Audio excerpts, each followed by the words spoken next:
Hello, everybody. My name is Troublemaker, And I'm Rangru.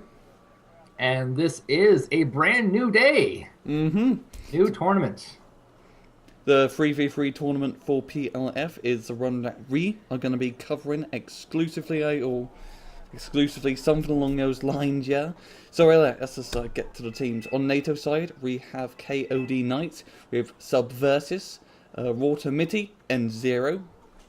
And we have on the Pact side Ho Chi Minh, Fidel Castro, and Nicolae Ceauşescu. You gave me the hard one. I know. Nicolae Ceauşescu. They're all dictators. I think they're all some sort of famous or infamous dictator. Very interesting names there. Also, the map we are on today is Uppsala. Uppsala. So, yeah, 3-3 should be interesting because it's a slightly different set of maps. Yeah.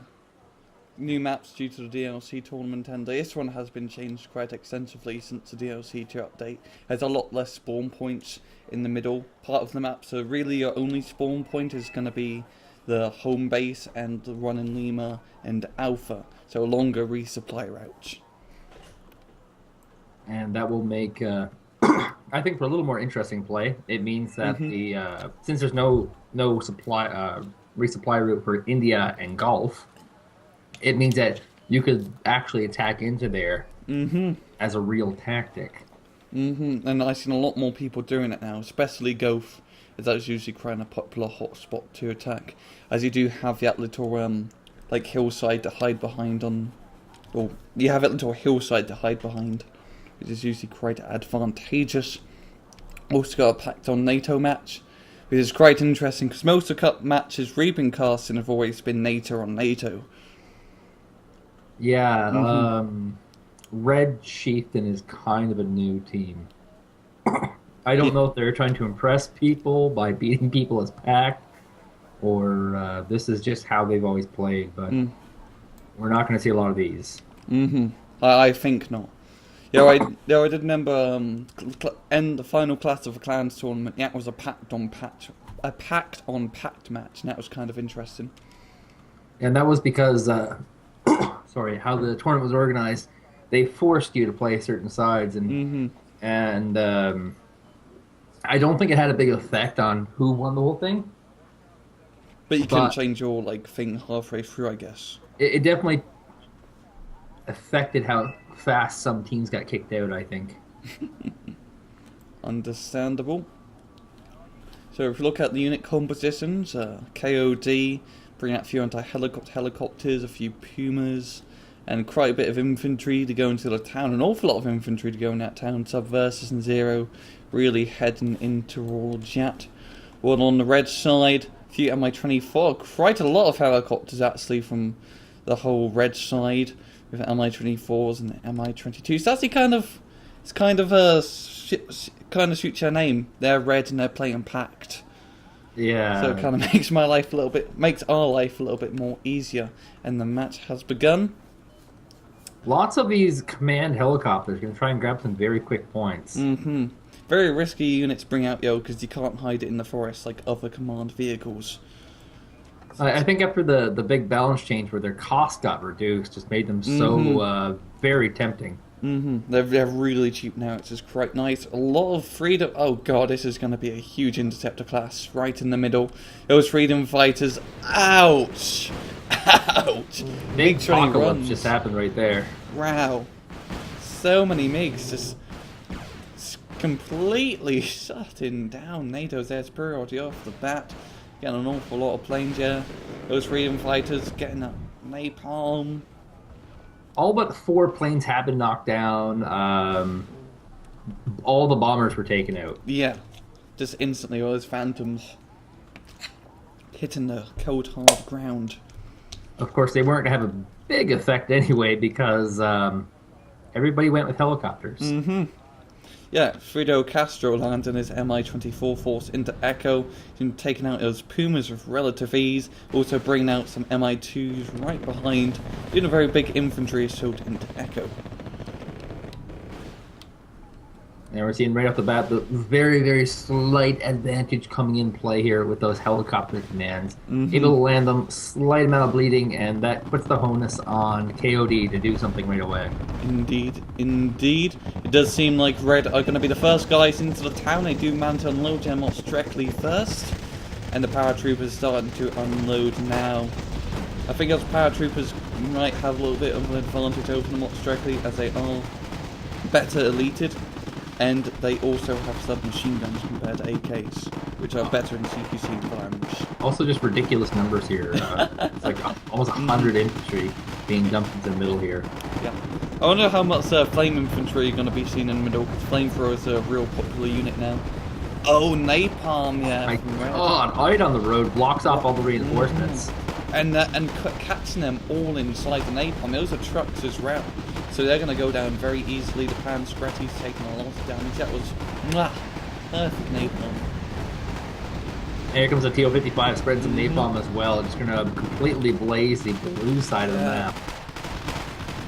As more units will be coming in, the Harpun's actually going to get burned alive. Every single one of them. All going down quite easily. Red are definitely bringing in the fire and the flames. Doing quite a bit of damage, and I think they're actually going to have control over the town now because of that strategy. Oh, you got those sapperies in there, those good napalm infantry to try and clean up the rest. Yep, those paratroopers definitely feeling the heat. SU-7 BKL coming in runch again, more napalm being dropped. Are those pan Scrotties? Ouch! Caught in the open, stunned and burning alive, not very good at all. Nope, yeah. They're definitely gonna all die. That's not a way to go. Having that town is going to be a huge advantage because it covers both capture points. So you can neutralize or capture both capture points quite easily. Now a little bit of a bleeding happening here on Red Chieftain. They're gaining 2 points per second. They have one zone that the enemy has not captured yet. And a little bit of a strategical faux pas here. On the south wall from Mitty charging tanks across to the spawn point. But usually it's the opposite. Yeah, I see. There's actually no real value in going for that base. If they take it out, they just lose in terms of reinforcements, and they have no reinforcements going down this path. Very interesting indeed. I do like how all the way in the bottom left side of the map, Nicolae has his VDVs in a very advantageous position. He could take out that CV, the little Jeep run that Mitty is bringing in. Yeah, I doubt that will happen. Yeah, it's a very good position to spawn camp the area. Oh, actually no spawn in India anymore. Never mind. Right, and has been spotted, so, I mean, it's just a matter of when they get their freedom fighters have to deal with it, but I think currently invisible, so they won't be able to get any shots off until the VDVs move out of this area. And this is just such clever play by Nicolae. I really like to know who the hell these guys are.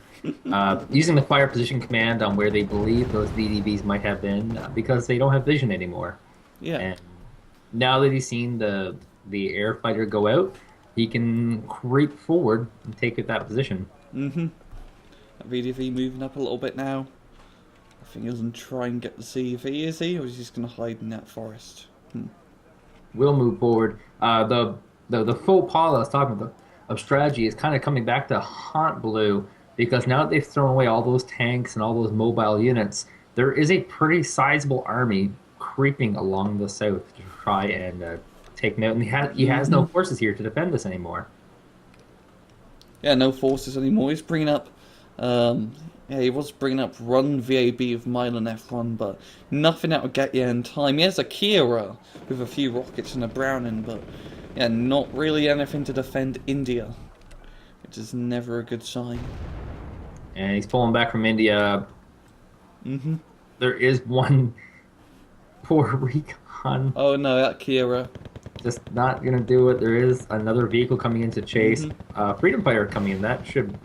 Oh, he gets the VDVs. He does get the VDVs. And makes anyone just get in that Kira. And he steals the supply truck, and he might get the command with this. Really? Depressing. Oh god, he might. It's just, It's like a Benny Hill chase here. Well, the bullets mostly just bounce off here. He's trying to position this Megan. Oh, he gets it. He got it. He got the CV. And so yeah, this has been pretty brutal. 1 point has been captured in the middle. It shouldn't last too long. How long that they have it, because there is a Commandosi moving in to try and take it out. But this is going very brutal for KOD. Indeed. KOD Knight, that is. Yeah, okay, there are 2 KOD teams in this tournament, probably same clan, different sections. Because you can only have 3 people per side. But you can register 6 people in your team. So you can have 2 of the same teams of the same clan in the same tournament, if that sort of makes sense. Or 3 of the same people, and I'm losing my words actually. But anyway, SU7 taking out CV and Echo. Good bombing on the air. I mean, there's even this weird thing now where all these infantry from the south are kind of stopping their very slow push towards India and moving up that slope to try and get some pot shots out of these tanks and anti-air vehicles. That Commandosi is moving up here. He's going to get that tracked rapier. Is he? Yeah, he does knock it down. Now his AMXs are starting to fall back now, feared of the Commandosi's RPG-16 Wrath. Get another AMX, good god. Freedom Fighter, oh, very good run there. That Freedom Fighter, very similar to the Skyhawk, has 8 Zuni rockets, which are absolutely devastating against infantry. All around a very popular choice. Very popular choice indeed. I believe all the NATO are playing mixed decks, it seems. Yeah, I think one of them is playing France. That seems like a really popular option for team play, though, because the French have those really fast, high damage, high efficiency units. Yeah, they're very good in support class acts. They are not great at pushing up, because their tanks have literally no armor, but they're great in supporting because they have very good AA, pretty decent helicopters, a very nice air fleet now ever since they got the cluster bomber. So yeah, pretty interesting choice. It's good to have at least one person go France, I have to admit. Whereas Pact really doesn't have an equivalent to it. No, it's all just USSR and nothing, or mixed Pact. You know, most people just like to play USSR. Yeah, the Czechs have a couple of good artillery pieces. And some decent AA like Strop 2. But usually just USSR has everything in it that you already need, so most people just play USSR. Playing Poland is sort of okay as well, but there's always USSR. Yeah, I'm pretty sure that people only ever play Poland for, like, airplanes. And napalm. But they don't have the expensive ones, so people kind of shied away from them. No, Red are definitely in the lead at the moment. They do have very good, pretty much whole control over the middle sides, and they are starting to move up a little bit into India. So they definitely have the map control at the moment. And moving a few commands across the map, try and grab some of the middle base and start the bleeding again, which, of course, is how you win. That's how you win Conquest. And I do actually have control of that little Harry Nub just to the left of Echo with a bunch of Saparis and normal infantry and some Mountaineers infantry as well.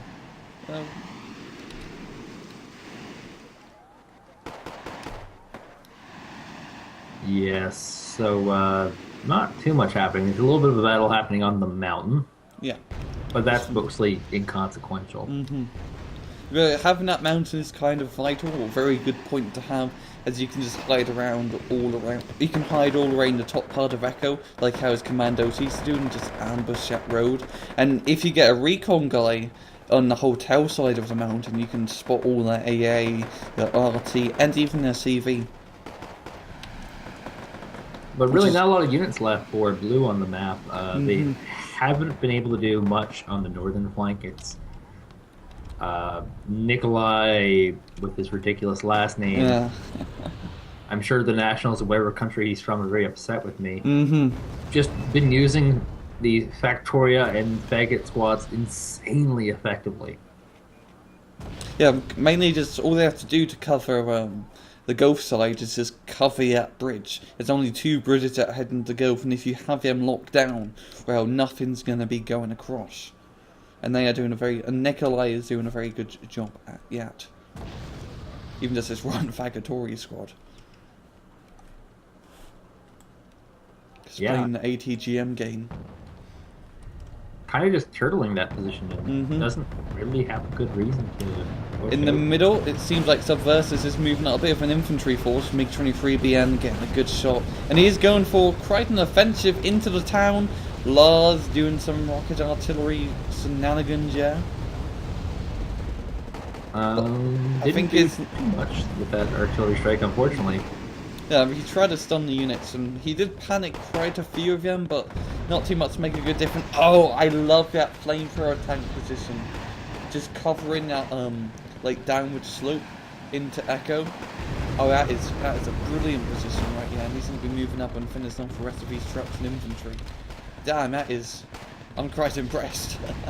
Yeah, for 3 guys who are unknown, and if they ever reveal who they actually are, because I have no doubt that these are not their real names. Yeah, I'm almost certain these are 3 people who are really high in the game, because this play is just really, really high level. They have a 3-point flank on the entire army in the middle right now, and it's brutal. Ambushed, completely ambushed, yeah. And they're just definitely taking the map control at the moment. I wonder if KOD will be able to come back from this. They're going to have to be on the offensive if they want to win.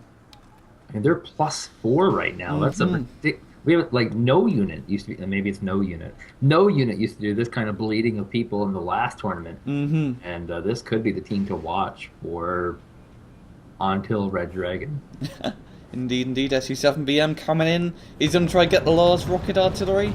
Oh, I think is he? Oh, yeah, it's dead on.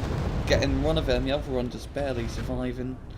And the SU7 does get out of there scot-free. The Lars. Good old East Germany, or West Germany. The Eastern bad guys. That's right. There's really no army left at Hotel. Like, just these 4 anti-infantry vehicles here, and that's it. Yeah, indeed. They can probably move up now and knock it out if they do desire. And fun fact, they're being controlled very, very weirdly. You can't see this from the older map, but they're actually being used on the reverse command, but they're exposing their armor to the enemy, the back armor, so it's really weird. Oh, there they go. He finally turned around. But yeah, there's actually not much stopping Red from just moving in there and just taking that point. Yeah, they're gaining quite a lot of points at the moment. If it does go on, they'll probably win in the next 5 minutes or so. Probably even less. Yeah, it's just the fear of the unknown. That just kills everyone and everything. Because we can see everything, but they probably don't know yet. There's barely nothing in the hotel. So that's why they're not moving up. They're also going to bring up a bit of a sizable force now. Some Mi-24s and T-55s ready to move on and try to get in there. Yeah, still trying to push on that northern flank as well. Moved up some infantry to try and pick off some tanks. It's just probably the only flank they can push right now. Yeah, it does seem so. Because, yeah, right now there's nothing to stop this middle flank, and they have no time. So they have to do damage. They have to do it now or never. So we have a pile of infantry coming in here to try and deal with this. These are the kind of solutions you have to do when you're on your knees and begging. Please. Oh, Motos junkies are deployed. They will be able to get into a town very easily. Nothing to really stop them. Command has been spotted. It's on the move and has been pulled. They're now bleeding at +6. They've also gained the forward position, so they will be able to actually bring a command in here and take this for the big old +8.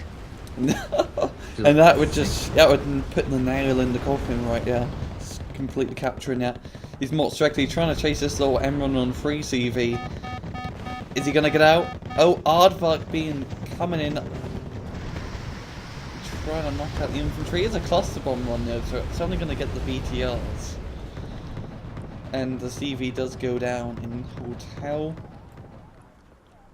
The very important command is gone. They've brought another command to India to try and slow down the bleeding, but by this point, it is basically too late. Yeah, I'd have to admit, I think there's not really too much that KOD can do at the moment. And once a CV comes in and capture hotel, well, we can get out the champagne and call it a good game. I mean, these guys are fantastic. I'd be very interested to see whether they are new to the game, or if they're actually, incognito, because they. I'm not saying KOD is the best team out there. Zero is quite good, I know, but I mean, they just waffle stop these guys with phenomenal tactics. Yeah, that's very early on offense, and then napalm spam into the middle, completely securing that side, and it just kept on moving up, kept on keeping the pressure. It's just what you need to win, and did a very good job at because they were poking everywhere in the south side, in the middle, a little bit at top. They were poking at the enemy defences. As Pact, they did it as Pact. And as ESL kind of shows, everyone loves to play Nato because they get a lot more variety. Which, playing as Pact like is kind of impressive, I have to admit. I wouldn't be surprised if this was Firestarter or Antigua. This was no unit, because this is just, you don't get to see this kind of play every day. No, not indeed. And that is the end of that. Very good match here from Red. Getting very high in the KDs. So, yeah. Yeah. That was something. That was something. Match for the 3v3 tournament. And, well, I'm Rangaroo. And I'm Troublemaker. Take it easy.